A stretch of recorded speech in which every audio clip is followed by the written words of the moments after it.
స్వార్థధ్వని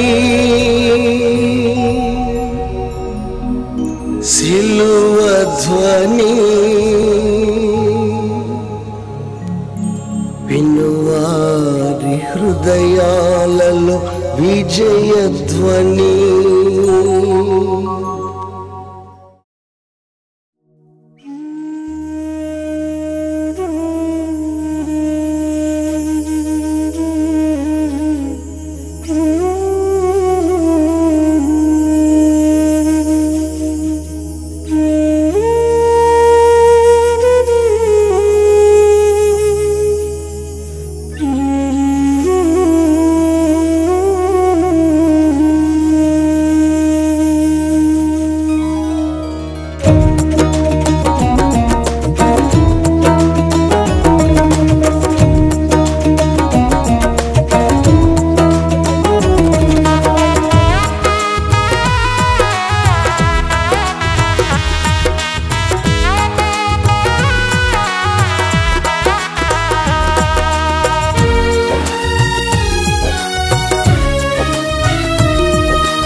కలియుగమా కరుణగల యేసుని గాంచుమా.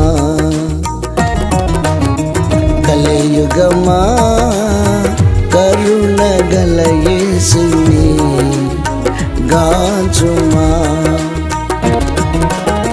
క్రైస్తవ జనమా కృపగల యేసుని కొనియాడుమా. కృపగల యేసుని కొనియాడుమా. క్రైస్తవ జనమా కృపగల యేసుని కొనియాడుమా. కృపగల యేసుని కొనియాడుమా. కృపగల యేసుని కొనియాడుమా.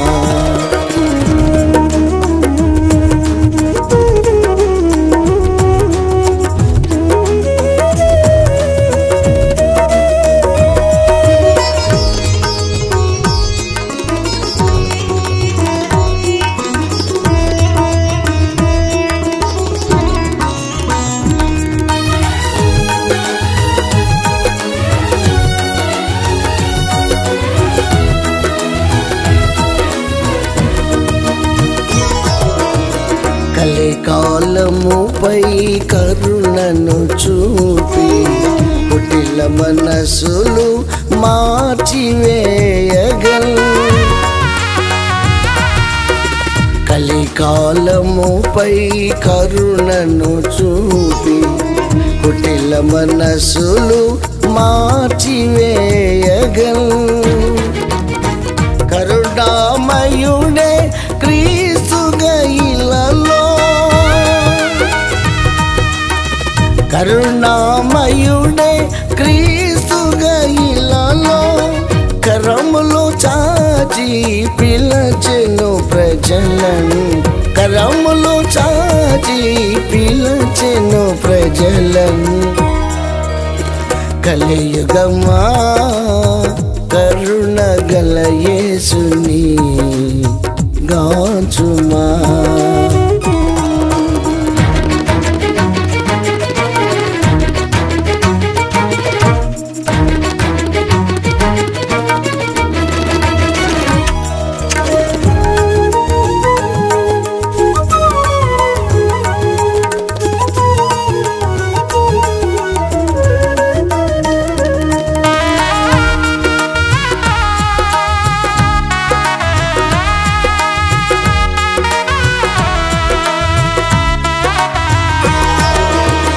కన్య గర్భమున జనించినది కలునికి విలువను కలిగించుటకే.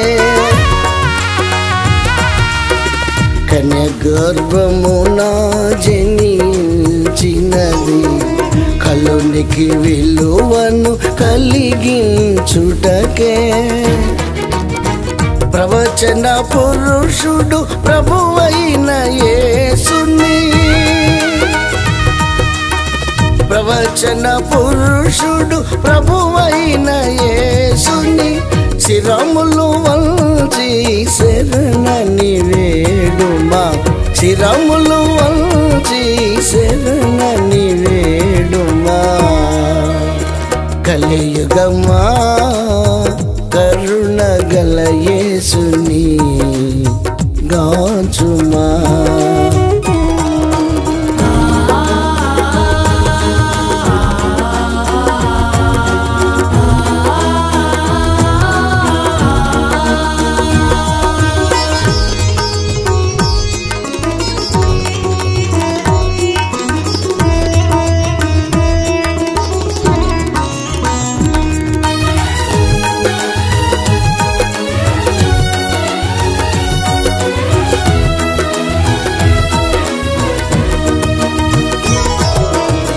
మనుషుల మనసుల మాలిన్యమును కడిగివేయును క్రీస్తుని రక్తం.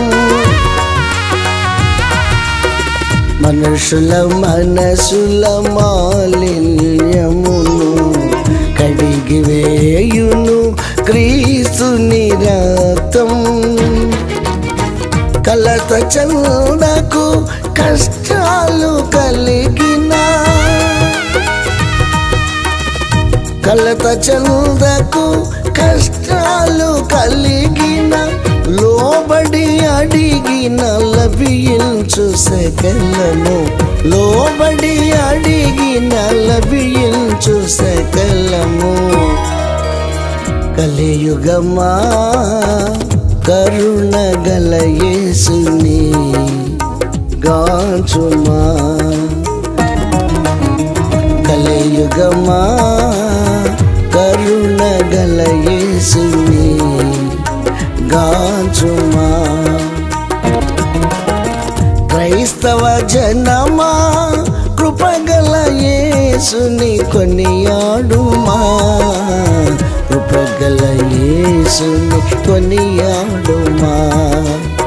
క్రైస్తవ జనమా కృపగల యేసుని కొనియాడుమా, కృపగల యేసుని కొనియాడుమా, కృపగల యేసుని కొనియాడుమా.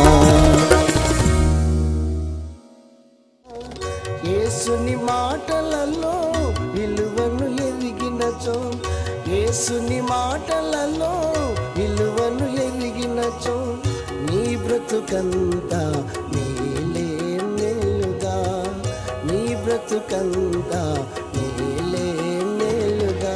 మరి ఈ వారంలో మీకు చెప్తున్నాను, మనం చాలా మెలకువ కలిగి ఉండాలి, చాలా రోషంగా ఉండాలి. యేసయ్య మనకు ఆధారం. యేసయ్య బోధలు, యేసయ్య చేసిన కార్యములు బాగా మనం ఆకళింపు చేసుకోవాలి. ఆ ధ్యేయంతోనే మరి నేను వాక్యం సిద్ధపడుతున్నాను. మీరు కూడా అందుకు సిద్ధపడి రావాలి. ఈరోజు మత్తయి సువార్త 1వ అధ్యాయం 1వ వచనంతో ప్రారంభించాలనుకున్నాను. మత్తయి సువార్త 1వ అధ్యాయం 1వ వచనం. అబ్రహాము కుమారుడగు దావీదు కుమారుడైన యేసుక్రీస్తు వంశావళి. దీని మీద ఈరోజు సందేశం తీసుకుందాం. క్రొత్త నిబంధన ఎన్నోసార్లు చదివాము, ఎన్నోసార్లు చెప్పుకున్నాము. అయిపోయింది అని కాదు, ఎంతో మిగిలే ఉంటుంది.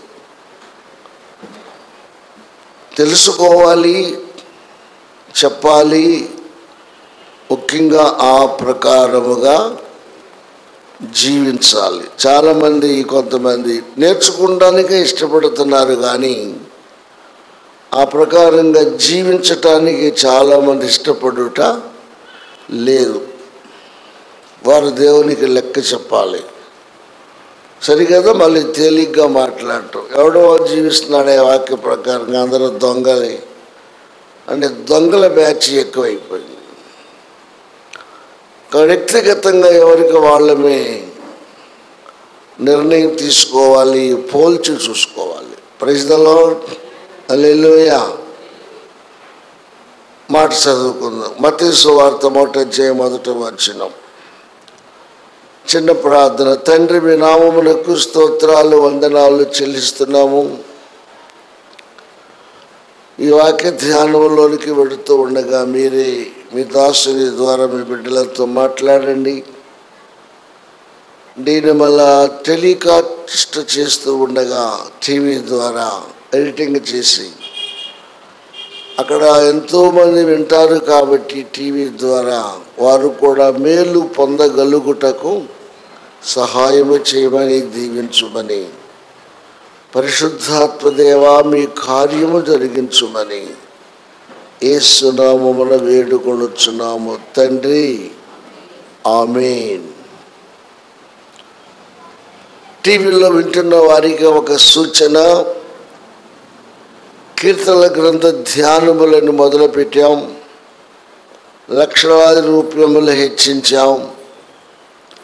అనుకున్నట్లుగానే దాదాపు 150 కీర్తనల ధ్యానం పూర్తి చేశాం అని చెప్పడానికి సంతోషిస్తున్నాం. అంటే 150 కీర్తనలు టీవీలో ప్రచురించబడ్డాయా అంటే అన్నీ ప్రచురించబడలేదు, కానీ చాలా వరకు అందించటం జరిగింది. రికార్డింగ్ మాత్రం అయ్యింది. ఇక ఎడిటింగ్ చేయటం, మీకు అందించటం అప్పుడప్పుడు చేస్తూ ఉంటాము. మరి కాబట్టి మధ్య మధ్యలో కీర్తనలేనా అని కాదు, ఇలాంటి వర్తమానాలు కూడా జరుగుతున్న కాలాన్ని బట్టి మనం ధ్యానం చేస్తూ పెడుతున్నాం. సంఘస్థులు కూడా, బయట వారు కూడా, టీవీలో వినేవాళ్ళు కూడా గ్రహించాలి. పాత నిబంధన 39 పుస్తకాలు. ఇది క్రీస్తుకు పూర్వపు చరిత్ర. కొత్త నిబంధన 27 పుస్తకాలు. యేసు ప్రభు వారి జీవిత చరిత్రతో సహా ఆయన శిలువ మరణ పునరుద్ధానముల చరిత్ర. అంత మాత్రమే కాకుండా యేసు ప్రభు పరలోకానికి వెళ్ళిన విషయం, ఆ తరువాత క్రీస్తు సువార్త ఎలా వ్యాపించబడింది, ప్రపంచ స్థాయికి ఎలా వెళ్ళింది అనే అనేక అనుభవాలు. యేసుక్రీస్తునందు విశ్వాసం ఉంచి ఆ మొదటి శతాబ్దంలో యేసయ్యలాగానే ఎంతమంది హతసాక్షులయ్యారు. ఒక ప్రక్కన రోమీలు రాజకీయ కక్షతో, యూదులు మత పిచ్చతో, హెరోదీలు వారికి అనుకూలంగా లేనందువలన క్రైస్తవులను వేధించారు, బాధించారు, చిత్రహింసలు చేశారు, లక్షలాది మందిని చంపారు. అయినా యేసుక్రీస్తు వారిని విడిచిపెట్టలేదు, వారు కూడా యేసయ్యని విడిచిపెట్టలేదు. యేసయ్యకు సంఘానికి మధ్యలో ఉన్న పరిశుద్ధాత్ముడు వారి వెంట ఉండి సమయోచితమైన జ్ఞానమును, ధైర్యమును ఇస్తూ వారికి ముందు నడిచారు, నడిపించారు. ఈ విషయాలు మన కృపా సువార్త ధ్వని ప్రేక్షకులు జాగ్రత్తగా గమనించాలి అని మనవి చేస్తున్నాను. చాలామంది ఫోన్ కాల్స్ వస్తున్నాయి, చాలామంది చేస్తున్నారు. మేము వింటున్నాము అనే ఫోన్స్ ఎక్కువ వస్తున్నాయి. కొంతమంది అయితే ఇప్పుడే ప్రథమంగా విన్నామండి, ఎంతోమంది మేము చూడలేదు అనేవారు ఉన్నారు. తర్వాత పాటల విషయం కూడా చాలా అద్భుతమైన స్పందన వచ్చింది. ఉదాహరణకు నేను మన మచిలీపట్నం లేమెన్స్ ఫెలోషిప్ నుండి కొందరు సోదరులు వచ్చారు. వచ్చి చాలాసేపు కూర్చొని సేవను గూర్చి అడిగి తెలుసుకొని పాటల ప్రస్తావన వచ్చేసరికి టైటిల్ సాంగ్ కృపా సువార్త ధ్వని అనే పేరు విడుదలవుతున్న టైటిల్ సువార్త ధ్వని, మరి సిలువ ధ్వని అనే పాట చాలా ధైర్యాన్ని ఇచ్చిందయ్యా. చాలా సూపర్ హిట్ సాంగ్. ఈ పాట స్థిరముగా నిలిచిపోతుంది అని వాళ్ళు జనరల్గా ఫెలోషిప్ వాళ్ళు ఎవరిని పెద్దగా లెక్క చేయరు. చాలాసేపు కూర్చొని వివరాలు తెలుసుకొని మరి కొంత కానుక ఇచ్చి కొన్ని సలహాలు అడిగి వెళ్ళారు. కాబట్టి మరి పాటలు నేర్చుకునే విషయం, పాడే విషయం కూడా మంచి స్పందన వచ్చింది. ఈ పాట మన చరిత్రలో ఒక మైలురాయిగా నిలిచింది. దీన్ని ఇంకా మనం హైలైట్ చేయాలని చిన్నల మొదలుకొని పెద్దల వరకు ఈ పాట మీద దృష్టి పెట్టారు. మీరు కూడా నేర్చుకోండి. పుస్తకాలు ప్రింట్ చేయబడ్డాయి. టీవీ ప్రోగ్రాములు వినబడుచున్న ప్రతి చరణం, ప్రతి పాట పుస్తకంలో ముద్రించాము. టీవీలో వచ్చే మన ప్రోగ్రాంలో వచ్చే ప్రతి పాట పుస్తకంలో వేసాం. మీకు కావాలి అనుకున్నప్పుడు ఫోన్ చేయండి. ఖరీదు ఎంత అనేది ముఖ్యం కాదు. పాటల ద్వారా సువార్త అందించటమే ధ్యేయం. ప్రైజ్ ద లార్డ్, హల్లెలూయా. అలాగే ఇంకొక సూపర్ హిట్ సాంగ్ అదేంటంటే ఎంత పోయినాము జనరల్ సాంగ్. అందరికి ఉపయోగపడిన పాడారు చక్కగా. చాలా మంచి పాట. నిన్న వాళ్ళైతే పరలోకము నాది పాట ఎంత బ్రహ్మాండమైన పాట అని వాళ్ళు అప్పట్లో విన్నవాళ్ళు కదా. ఆ పాట ఈ పాట అన్నీ మీరు మాకు చెప్పండి. నిన్న ఇవాళ కూడా కొంతమందికి పుస్తకాలు అందించాం. సరే, మంచిది. ఈ 27 పుస్తకాల కొత్త నిబంధనలో మొదటి పుస్తకం మత్తయి సువార్త. మొదటి అధ్యాయం మొదటి వచనములోనే 3 మహానుభావుల చరిత్రతో ప్రారంభమైంది. చూడండి, మొదటి అధ్యాయం మొదట వచ్చిన అబ్రహాము కుమారుడకు దావీదు కుమారుడైన యేసుక్రీస్తు వంశావళి. అబ్రహామును గూర్చి కొన్ని మాటలు, దావీదును గూర్చి కొన్ని మాటలు, యేసయ్యను గూర్చి కొన్ని మాటలు.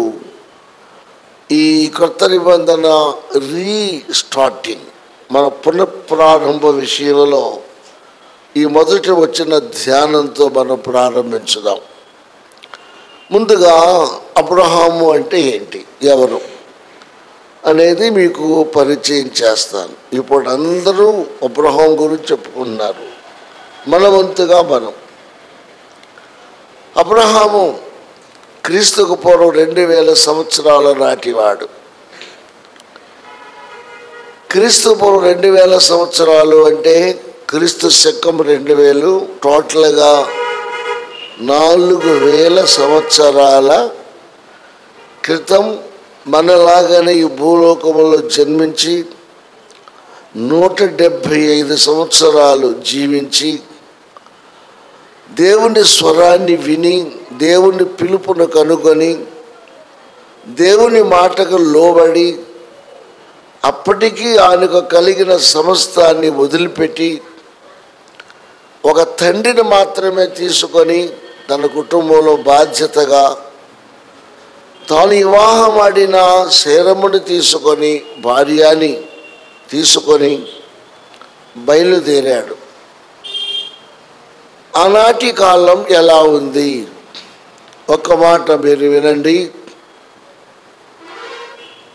నోవాహు కాలం మొదలుకొని అబ్రహాం వరకు 1000 సంవత్సరాల వ్యవధి అయితే నోవాహు కాలములో జలప్రళయము ద్వారా దేవుడు గొప్ప కార్యాలు చేశాడు.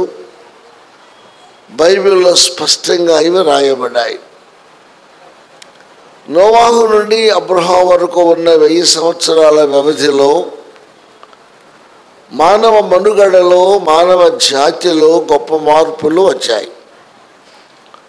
వీటిని కూడా జస్ట్ టచ్ చేసి మనం ముందుకు వెళదాం. నోవాహు జలప్రళయం అయిన తర్వాత 3 కుమారులు, 3 కోడండ్రు, నోవాహు భార్య, మొత్తం 8 మంది బ్రతికి బయటపడ్డారు. వారితో మానవాళి జననం మళ్ళా స్టార్ట్ అయ్యింది. జీవితం ఉన్నత పర్వత శిఖరాల మీద సహా నీళ్లు ప్రవహించి 15 మూరల ఎత్తు నీళ్లు ప్రవహించాయి. తర్వాత వీళ్ళు బయటకు వచ్చి మళ్ళా జీవన విధానాన్ని ప్రారంభించారు. ప్రియులారా, ఒక సత్యం తెలియక చాలామంది కొట్టుకలాడిపోతున్నారు. అడిగేవాడు లేడులని లెక్కలు కూడా తప్పు రాశారు. ఇప్పుడు అడుగుతుంటే వాళ్ళ కోపం వస్తుంది కానీ సమాధానం చెప్పలేకపోతున్నారు. ఇప్పుడు ఉన్న చరిత్రను బట్టి ఆధారం చేసుకొని అబ్రహాము వరకు అయితే 4000 సంవత్సరాలు, నోవాహు వరకు అయితే ఇక్కడి నుంచి లెక్కేసుకుంటే 5000 సంవత్సరాలు, తర్వాత ఒకవేళ ఆదాము దాకా వెళితే 1000 సంవత్సరాలు, ఇంకొక 6000 సంవత్సరాలు మించి చరిత్ర కనిపించటం లేదు. కొంతమంది ఏం చేశారంటే లక్షల సంవత్సరాలు చూపించారు. ఆ చూపించిన దానిలో మన దేశస్తులు కూడా ఉన్నారు. విమర్శ కాదు, అందరికీ తెలిసిన వాస్తవం. కృతాయుగము అన్నారు, దాంట్లో కొన్ని లక్షల సంవత్సరాలు. త్రేతాయుగం అన్నారు, దాంట్లో కొన్ని లక్షల సంవత్సరాలు. ద్వాపర యుగము అన్నారు, దానిలో కొన్ని లక్షల సంవత్సరాలు. ప్రస్తుతము నడుస్తున్నది కలియుగం. దీనికి కూడా కొన్ని లక్షల సంవత్సరాలను వారు కేటాయించారు. ఇవాళ కూడా నేను ఒక క్రైస్తవుడు జవాబు కోసం ప్రశ్నించటం ఇవాళ కూడా విన్నాను. నేను ఎన్ని ఆధారాలు తీసుకున్నా, ఎంత చరిత్ర తిరగవేసినా, పాతరాతి యుగమైన, ఆదిమానవుని యుగమైన, మధ్యరాతి యుగమైన, మోడర్నిజమైన, అప్పటి నుండి ఇప్పటి వరకు మనం నిర్ణయించుకుంటే, కేటాయించుకుంటే, చరిత్ర ఆధారాలతో ముందుకు వెళితే 5000 సంవత్సరాల చరిత్ర మాత్రమే మానవుడికి అందుబాటులో ఉంది. లేకపోతే 6000 సంవత్సరాలు, 6000, 5000 సంవత్సరాల చరిత్ర మాత్రమే యథార్థంగా మనకు అందుబాటులో ఉంటే, ఒక్కొక్క యుగములోనే లక్షలాది సంవత్సరాలు అంటే ఇది ఎలా? అప్పటికి భాషే తెలియదే, అప్పటికి మానవుడే లేడే, అప్పటికి రాజులే లేరే, రాజ్యములే లేవే. మానవుడు ఉన్న ఏ రూపంలో ఉన్నాడు చెప్పడానికి కష్టతరంగా ఉంది. కాబట్టి అవన్నీ కూడా కల్పిత గాథలు, రుజువు చేయండి అంటే సమాధానాలు లేవు, చెప్పలేకపోతున్నారు. కాబట్టి వాటిని మనం పక్కన పెడదాం. మనకు అవసరం లేదు, అంతగా లెక్కలు లేనివి, చెప్పలేనివి అవసరం లేదు, టైం వేస్ట్. ఈ 5000 సంవత్సరాలు మనం తీసుకుంటే ఇప్పటి నుంచి నోవాహు వరకు, నోవాహు నుండి అబ్రహాం వరకు ఉన్న మధ్య 1000 సంవత్సరాలలో గొప్ప మార్పులు వచ్చాయి. జలప్రళయము నుండి బ్రతికిన వారు 3 కుటుంబాలు 3 ప్రాంతాలకు వెళ్ళి అనేక మంది ప్రజలకు వాళ్ళు మూల పురుషులయ్యారు. కొంతకాలం అందరూ ఒకే చోట కలిసి ఉన్నారు అని బైబిల్లో ఉంది. అది కరెక్టే, అది మెసొపొటేమియా. చాలా కాలం వాళ్ళంతా కలిసి ఒకే భాష మాట్లాడారు అని ఉంది. అది కూడా కరెక్టే. ఒకే భాష మాట్లాడిన వారు ఎలా ఉన్నారు? భాష ఎలా మరి అనేక భాషలుగా మారింది? దానికి ఏమని పేరు? భాషాంతరం అంటే దానికి ఏమని పేరు అనేది కూడా బైబిల్లో స్పష్టంగా ఉంది. బాబేలు అన్నారు. బాబేలు అనగా తారుమారు అయిపోయినటువంటి విషయం. ఇంత స్పష్టంగా బైబిల్లో ఉంది. బైబిల్లో ఉన్న యథార్థమైన విషయం ఏంటంటే, ఆధారాలు రుజువు చేయగలిగితేనే గ్రంథస్థం చేసి బైబిల్లో చేర్చారు. ఆధారాలు చూపలేకపోతే, ఆధారాలు దొరకకపోతే వాటిని పక్కన పడేశారు. అందుకే నేటికి బైబిల్ నిలిచి ఉంది. దేవునికి స్తోత్రం.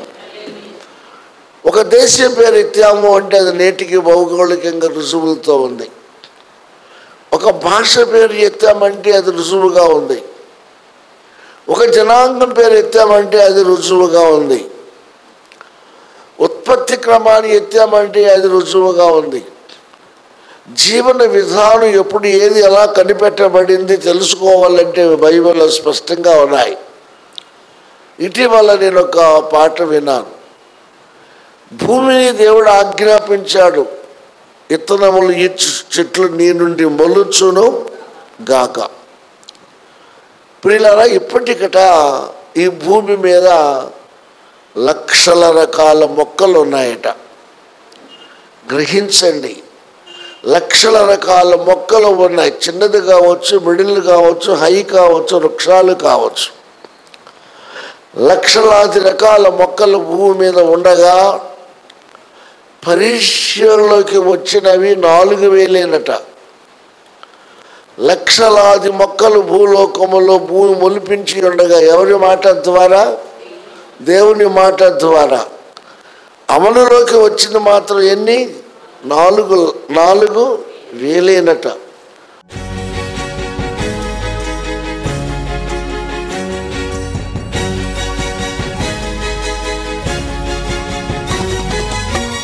యేసుని మాటలు వినగా వినగా మనసుకు శాంతి, ఆత్మకు రక్షణ.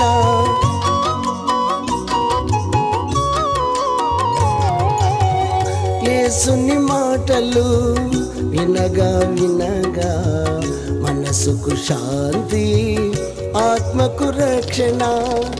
యేసుని మాటలలో విలువను ఎరిగినచో, యేసుని మాటలలో విలువను ఎరిగినచో నీ బ్రతుకంతా మేలే మేలుగా, నీ బ్రతుకంతా మేలే మేలుగా. వినగా వినగా యేసు సువార్త కలుగును హృదయాలలో విశ్వాసం. వినగా వినగా యేసు సువార్త కలుగును హృదయాలలో విశ్వాసం. అందుకే అందరూ రండి, కూర్చోండి, వినండి. అందుకే అందరూ రండి, కూర్చోండి.